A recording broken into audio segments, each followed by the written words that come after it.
So, thank you. We are now going to continue this conversation in a panel format. I know, Ambassador Fee, you have to leave us quickly, but happy to start with Rosa Whitaker. Rosa Whitaker is the CEO and president of the Whitaker Group. She is also the former first assistant U.S. trade representative for Africa. I would like to start with her and ask her a question, a general question first, general appreciation of Biden's policy to Africa since the US-Africa Summit.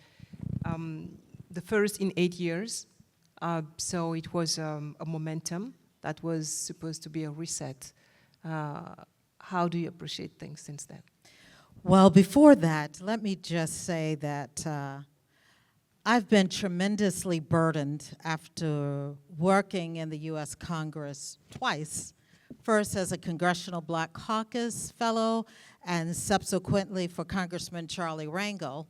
And I was burdened because I have seen the U.S. Congress lose so many great leaders on Africa, either through retirement or through death. When I look at from Charlie Diggs and Sheila Jackson-Lee, Karen Bass, Charlie Rangel, Ron Dellums, we've lost some great leaders. And so, Donald Payne. And so I must admit, this gave me some sleepless nights. But then Martin Luther King said, for every problem posed by history, God raises a solution. And let me tell you, and this is not flattery, Congressman Jonathan Jackson is part of that solution, and we should applaud him. And it's interesting the way God works, because Congressman Jackson probably didn't know in 1986 that God was preparing him for such a moment as this. Now, I'm going to age myself. I have known him since he was in junior high school or high school. Santita, I know my best friend, his sister there, one of my best friends, Santita Jackson, I haven't seen her, high school. And his big sister, elder sister, would have to bring his meals up, and I joined her, and you could see greatness. But what I do want to say is this. This is not the Africa Diaspora, this is not about an event. This is not about gatherings. This requires a movement. And he comes from movement. Congressman Jackson does not talk and just touch things. When he does something, he moves it and he shifts. And he comes from good maternal and paternal stock in doing that. So I just had to say that. I'm going to be very brief. I'm going to be very brief. Now, people say when you invite me, you kind of know what you're getting. Because I just have to tell you the truth. I was so honored to join Vice President Harris during her historic trip to Ghana. And I applaud her. She was received like a rock star.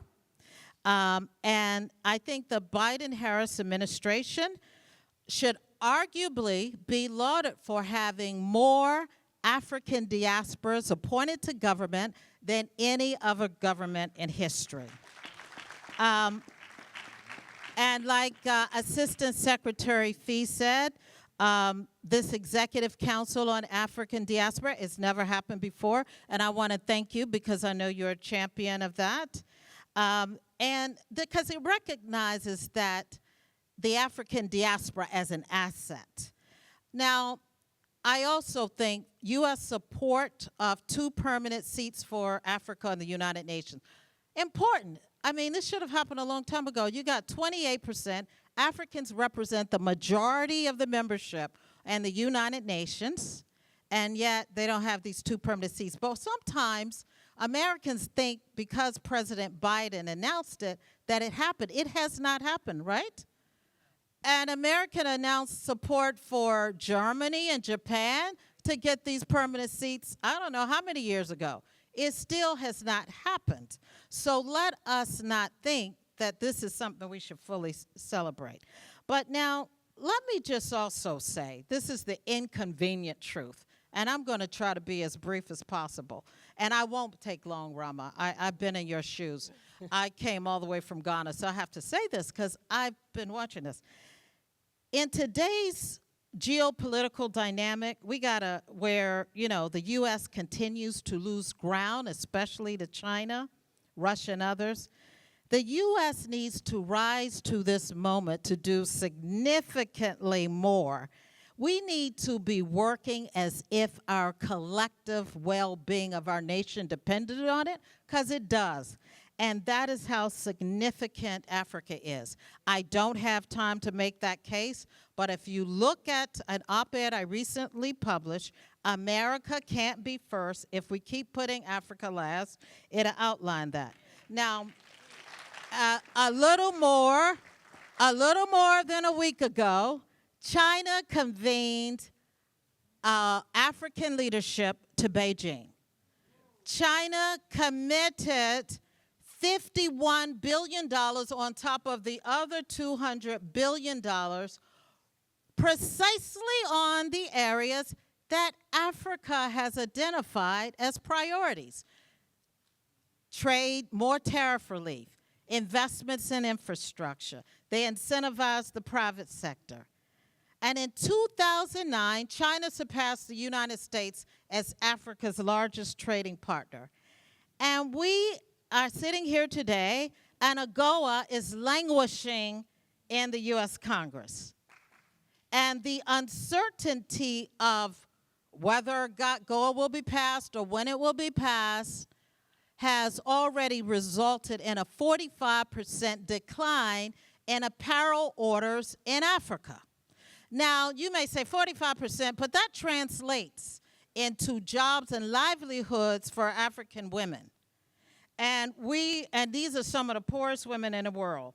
So I'm just saying, and then I must admit, I am not happy that we are talking about just a reauthorization of AGOA. Nobody's talking about the fact that the value of AGOA has declined. So, Mel, what we worked on, AGOA, the value has declined. It declined by 65% that's 65% in 2008.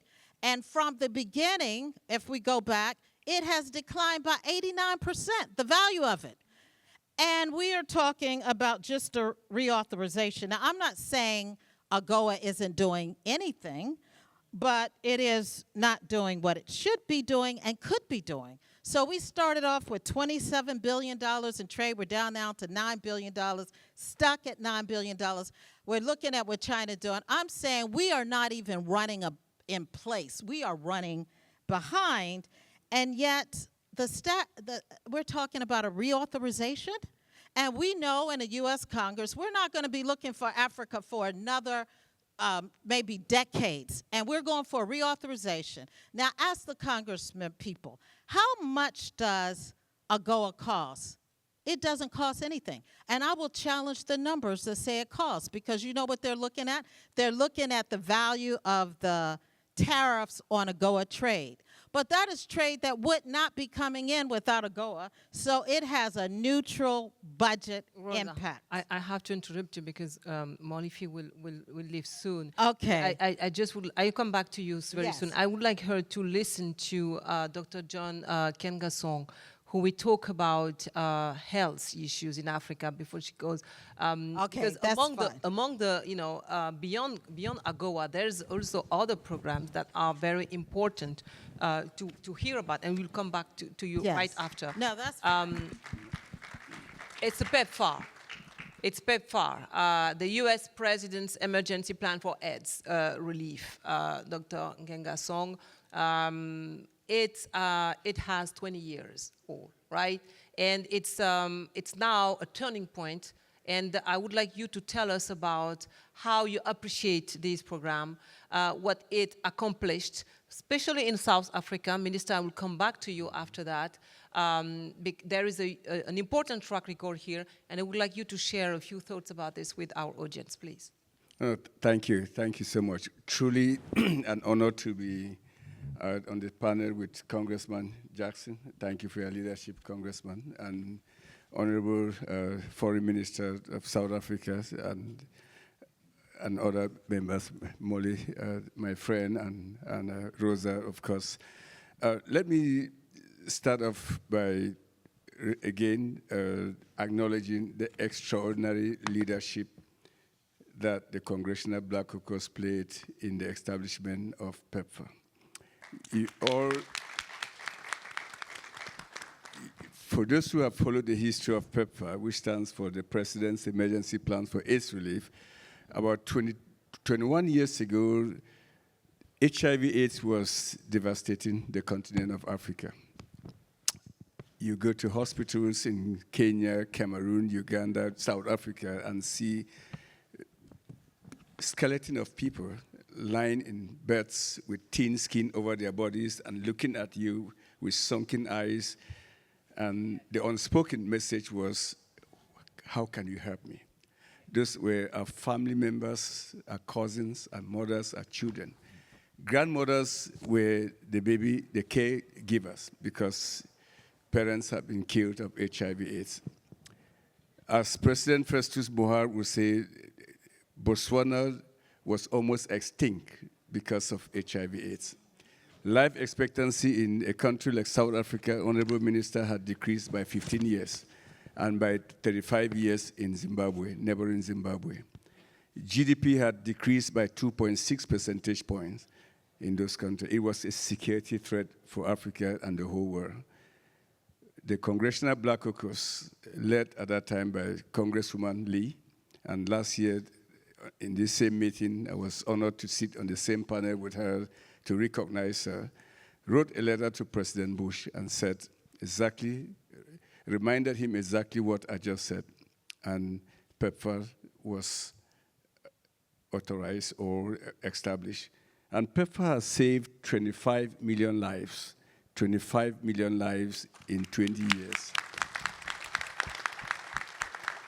Prevented HIV infections in about 5.5 million children. Today, it's a happy story. I started off by narrating the scenes and scenarios that characterize HIV infections, where you walk into hospitals and clinics, and you saw nothing but sadness, despair, hopelessness. PEPFAR offers hope where there was total hopelessness and despair in Africa. Today, we are at the crossroads with PEPFAR. We've made tremendous progress, and each time you go to the field in South Africa, I've been to South Africa 4 times since I took over this position, you see happy stories. You see an infected couple or a discordant couple where they have had wonderful children, 3 or 4 children, and they all graduates from medical schools or pharmacies, and were the happy stories. Those were not the stories that we had 20 years ago. I was in Namibia and met with the Prime Minister, and I had just been to a clinic where we saw many children that have been saved from the HIV PEPFAR program. Carried one of those children, look at that child in the eyes, and as she smiled, I laughed. It was just the unique contribution of what the U.S. generosity and solidarity and the values that the U.S. carries across the world, what it can do. When I met with the Prime Minister that afternoon of Namibia, I said to her, Prime Minister, I just came from a clinic and I carried the future of your countries in my hand. That child is the future of the country. So HIV was not just a health issue, but it was a developmental issue. You know what the Prime Minister of Namibia said to me? He said, you Americans were in the wrong side of history when, I'm quoting what she said, the wrong side of history when we're fighting for independence, but after that, without your support, this country, Namibia, would never have taken off. So that is the power of PEPFAR. Where do we go from here? Congressman, thank you for your leadership. And we hope that we can get PEPFAR reauthorized for the next 5 years under your able leadership so that we can get this fight done. HIV/AIDS is not yet over. The fight is not over. Dr. Kengasong, tell us about your next steps, your next goals to convince the Congress members. Because John is my friend, I'm going to steal the microphone before I go. I really want to highlight Dr. John's unique leadership of the PEPFAR program. He is working to move from a paternalistic approach that was appropriate during a crisis to drawing on the strengths and talents of our African friends, including in South Africa, where there's been so much leadership in the medical science. So, Rama, I hope you push John to talk about what he's doing to develop African manufacturing capability and skilling and to really make a big difference to really move Africans forward into not only a position of partnership but leadership in this space. John, I hope you don't mind me bragging on you that way. Okay. Congressman, thank you for letting me join you here today. I'm sorry I have to run. What a great panel. Thank you very much, Molly. Bye.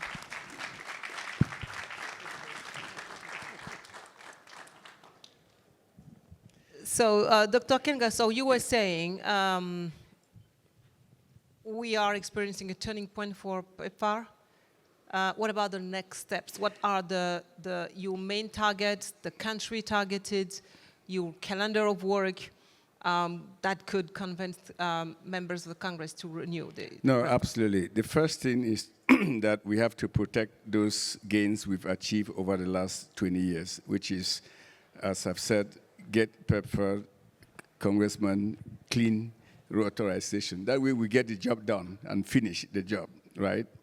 If we do that, then we have to, that is sustaining those gains there. Then we focus on a couple of things. As Assistant Secretary Molifi said, we messaged during the African Leadership Summit that we would like to build partnership with Africa on manufacturing. That if we have a made in Africa manufactured test or treatment drugs, we'll buy them from Africa. 15,000 rapid tests, about 2 million tests over the next couple of years. That is part of what is required to sustain the programs going forward. Second, we really need to focus on the young people. The young people that we save from PEPFAR programs the last 20 years are now very vulnerable. Adolescent girls and young women, we see very high rates of infections, will not win the war or battle against HIV/AIDS without a unique focus there. A study was just released recently, conducted in South Africa, where it shows that there are new developments now, new tools, new molecules that if we administer that twice a year, we really cut down the rates, we can cut down the rates of new infections in South Africa and other African countries significantly. We have to develop the right partnerships with that. Lastly, is that we need political leadership. Excellency, we need President Ramaphosa and other presidents to champion that cause and say the fight and the war against HIV/AIDS is not over. If we leave our eyes up the ball, then the gains we've made over the last 20 years will be eroded. So we need his championship. You give me the opportunity to ask Minister Lamola about his own experience in South Africa about PEPFAR. What are the results of your program in your country? South Africa used to have an important rate of infections when it comes to HIV. So what kind of experience, of what kind of results did you get in your country? Yeah, thank you very much. Yeah, firstly is that indeed it is correct that the program has really helped us to, in terms of life expectancy, to increase it as it was on the reduce, and also to enable almost 60% of households to continue to have parents, because its impact was not only the fact that when someone passes on, it was also the fact that usually it will be parents of kids who will be left with households. So it has been a huge improvement. I have also had the privilege to interact with this program. As in my previous life, I was a Minister of Correctional Services. So there's also a lot of inmates who could be able to survive and be released because of the program. And I agree with the doctor that we need to work more, continue with championing the reality that HIV and AIDS is not yet over. There must be continuous work in terms of awareness. I'm aware that the World Health Organization wants to us to declare it by 2030 that it's no longer, is it a pandemic or something like that, Doctor? But in our country, it remains a challenge, and we continue to work. And our president on health diplomacy is one of the biggest champions. He believes in it, and he says it, he leads. I know he also championed at the AU level during the COVID-19 period, the issue of a vaccine fair distribution to the world, including the African continent, when some of the powerful nations of the world were hogging vaccines. He was the one sitting there advocating for that. And I know that even former President Mandela, this caucus listened to his plea to help us with some of the issues related to HIV and AIDS, particularly ARVs and how it should be administered. And we look forward to continue to work with the Black Caucus to champion progressive views in terms of how to deal with the global pandemics, such as this one, in a manner that is beneficial to the most marginalized, like in Africa. Thank you. Thank you very much, Minister. I would like to come back to Rosa, Rosa Whitaker, from Ghana to the United States. You have always championed African projects, African ideas, African values. Now we are entering a new era with this campaign that has started in the United States. In a few months, the country will have a new president. What kind of advice would you like to? We don't know who. We'll see if we will applaud or not. I don't know, but. What kind of advice would you give to the next president when it comes to Africa? What should be the priority? Or she comes. Or she, whatever. Okay. Let me just say, because so I can make it very clear, I am still a big champion of AGOA, but I want to make it very clear that a reauthorization is not enough. We need to build on what's working, and we need to do more. And that goes into your question. I would leverage every asset we have. The first thing I would do is I would get AGOA built with tax incentives for U.S. companies to source and invest in Africa. We know that tax incentives work. And when I testify before Congress, I don't have time to explain it, there's a way, Congressman Jackson, that you can do this with zero impact on a deficit. I'm not talking about a Marshall Plan. I don't think it will happen. But tax incentives, when you open up the tax code, that's what we did with South Africa. All of those companies, they then said, U.S. companies, they left when Charlie Rangel opened up the tax code and said, if you operate in apartheid South Africa, double taxes. So why can't we say? We need to also, why can't we do the reverse? You source in Africa or invest in African strategic sectors. You can repatriate without taxes. You get a tax credit. We can do that, and it can be done without contributing to the deficit. We need to leverage the power of the diaspora. And I'll just give you, we have a diasporan superstar. He's like an unsung hero. Dean Boyle, sitting there from Nigeria, people don't know, he is the chief operating officer of Victoria's Secret. And since I don't have a lot of time, I'm going to give you an AGOA story about Victoria's Secret. So Dean did something that I don't think that any U.S. brand has been able to do. He sourced cotton fibers from a cooperative of Burkina Faso women. He cut out all the middleman. He didn't go through Europe. He cut out the traders. He cut them out. He just sent the money to the cooperatives, made sure it was good. And how did he do that? Because he understood how things operate on the ground. He probably saw his grandmother from Cross River State or something in those African women. And I think that so we need to leverage the diaspora. However, first we need to do no harm. Let me tell you another AGOA story. We need to stop weaponizing it. We need to stop weaponizing it.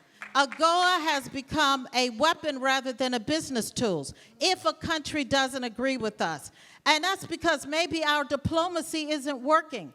I love the Biden-Harris administration. They know I'm their champion. But we started off with 38 eligible AGOA countries, now down to 32, because somebody doesn't agree with us. Somebody wants to practice their culture in a way.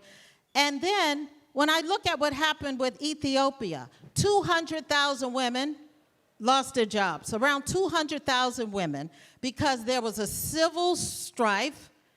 And our policy response was to withdraw AGOA. We worked hard to create those jobs. Those women that were so hopeful, I always wonder why they were so hopeful. They were only making $1 to $2 a day, but that was more than they had before. And then our policy response, you had this coup. Was that coup of their making? And tell me, how did us withdrawing AGOA contribute to peace? Those groups are still fighting. They did the same thing in Madagascar.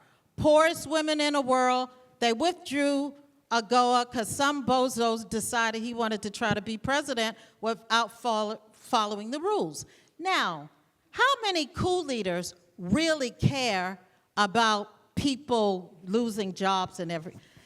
And they lost $250,000 in extra. So what do they need to do? We need to first do no harm. We need to add our tax incentives. We need to strengthen AGOA. We need to recognize that AGOA has been devalued by 89%, and we need a greater constituency. We need to leverage the diaspora.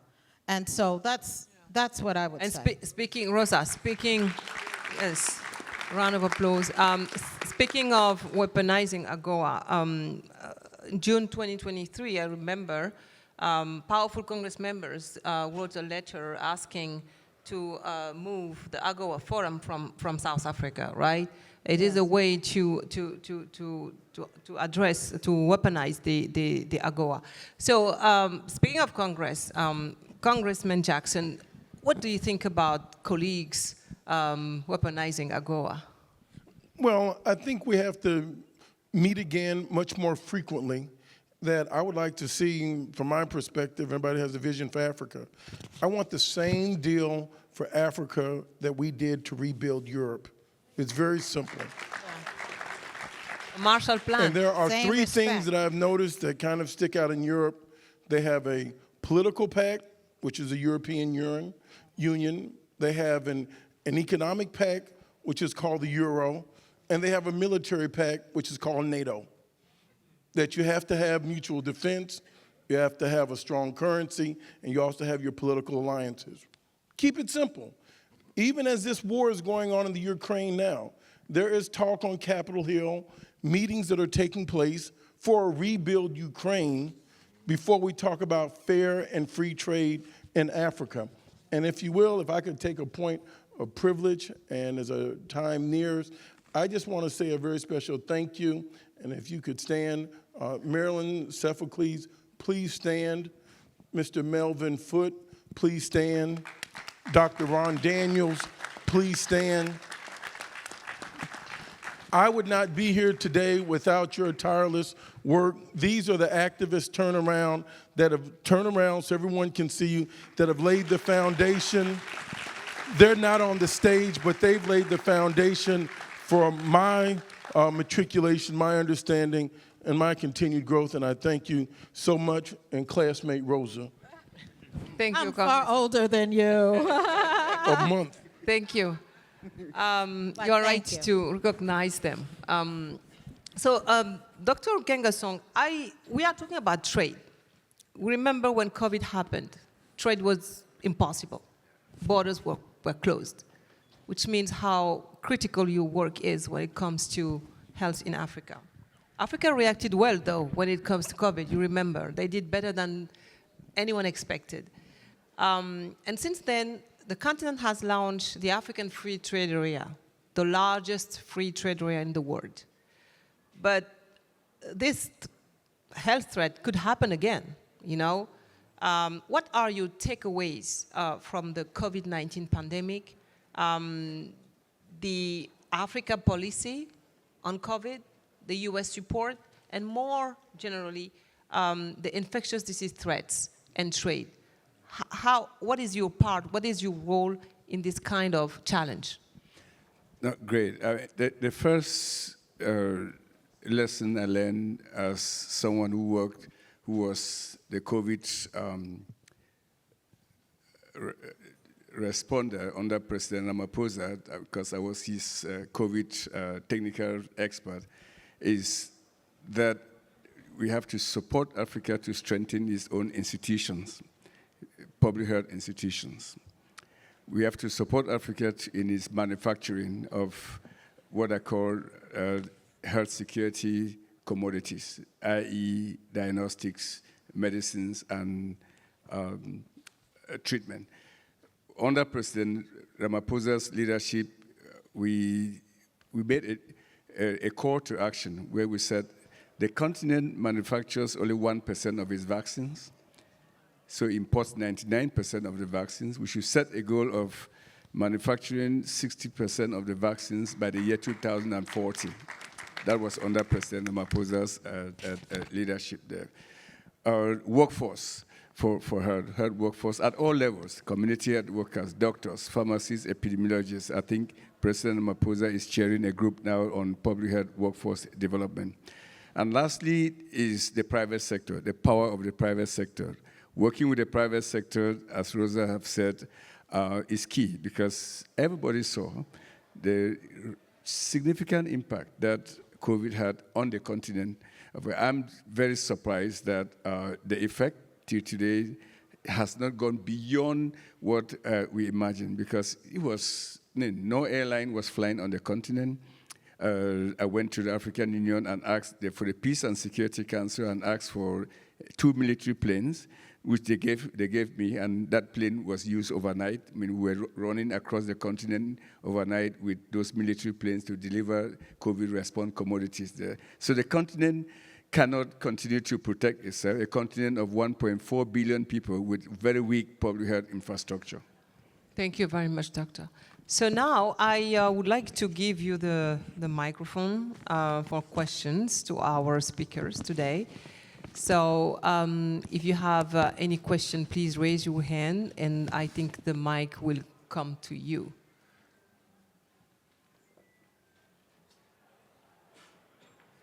Is there anyone to bring the microphone? While we're waiting on the microphone, I can project. Otherwise, I will do the job, but stand by you. Okay, you can do it for me? Okay, thank you.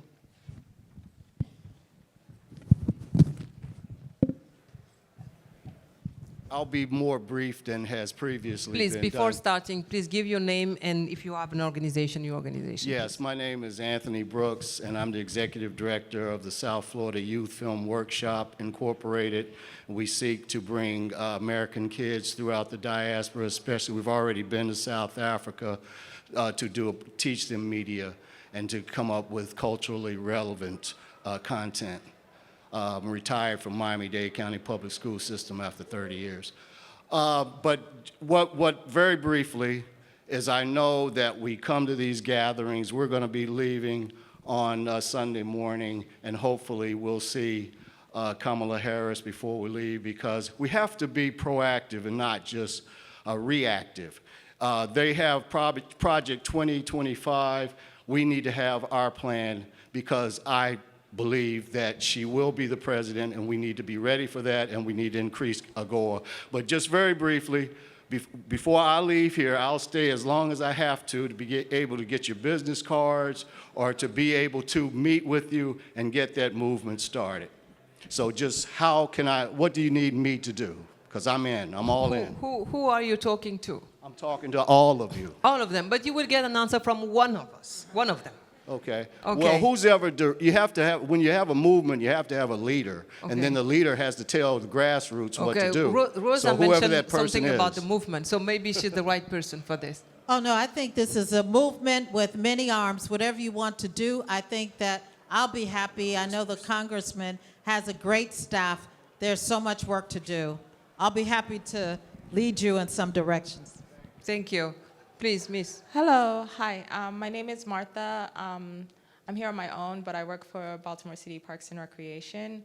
I'm a landscape architecture by occupation, and what I care about is sort of the ecological aspect of Africa. And one of the things, you're part of the Trade Commission, Rosa, and I was just in another session about clean energy, and as that demand continues to grow and grow and grow, it's requiring a lot more resources from African countries. And for example, Congo, there's all these minings where children are the ones mining, and it's just not properly run. So like, are there gonna be laws placed in America on maybe like companies to require them to source these materials ethically to be able to protect those countries and the people who are like getting these resources over here for us to be able to have this clean energy push? Thank you.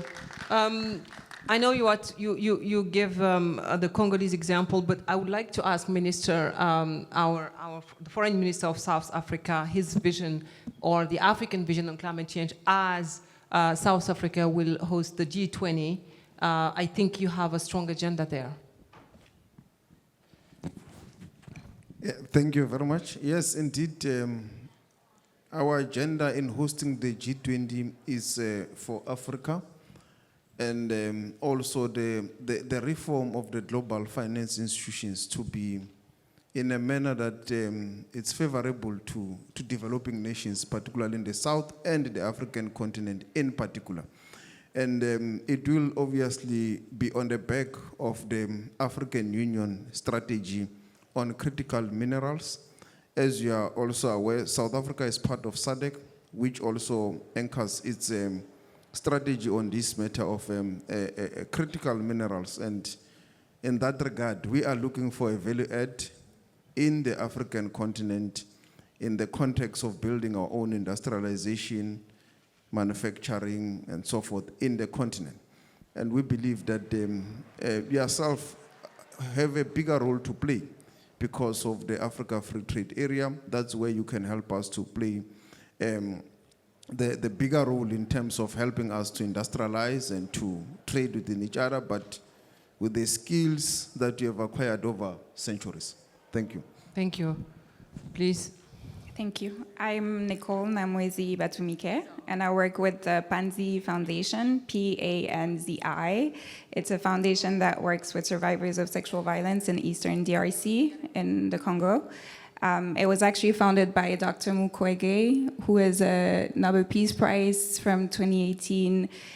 He's also a gynecologist and human rights activist, so please look up the work, the amazing work that and we the Sakharov Prize at too. Panzi. You said? The European Sakharov Prize. Sakharov, yes, and also recently Aurora Prize. So I want to also bounce on the comment that you made about Congo. Indeed, we know that there is a Dodd-Frank Act and that there are different policies that were put in place to control or help support companies to do better due diligence work when it came to importing the natural resources from the DRC. But we know today that it's not effective. So what are the policies that we are currently working on? Can we work with you? I'm actually a conflict minerals, and I work on the intersection between conflict minerals and sexual violence. So I'm a conflict minerals expert. I would love to work with Congressman Jackson and with you as well, Ms. Whitaker. And I also want to say, earlier we mentioned Congo, and we mentioned that we were working on something to address the war in the East. I want us to say clearly, M23 is occupying Eastern Congo. It is through Rwanda's support, and I think that things need to be said so that we can address them. We need to ask Paul Kagame and the different people who are supporting the occupation of Eastern DRC to withdraw their support to the troops in Eastern DRC, so M23. We need to name it, and that is how we can address it. Thank you. Yeah, and this is not the only challenge.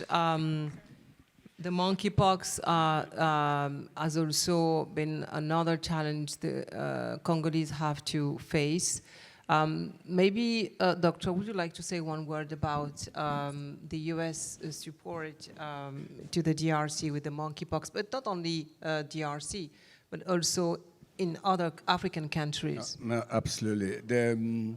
Each year, just to put that in context, the U.S. Invests about $10 billion in supporting public health systems in Africa.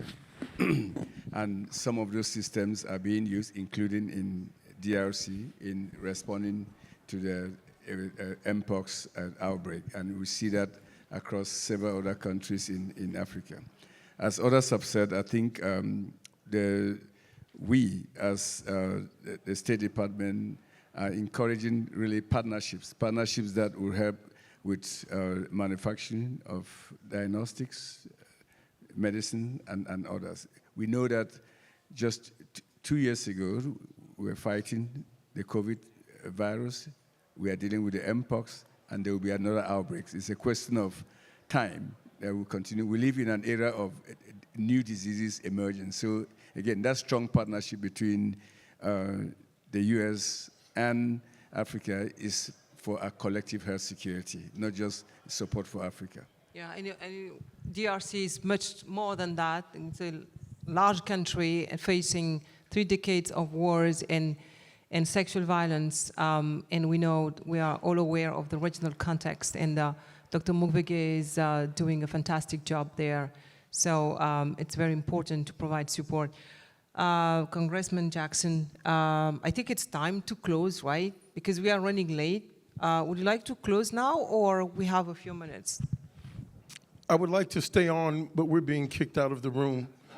And, but I would like to give a very special thank you to each and every person that's come.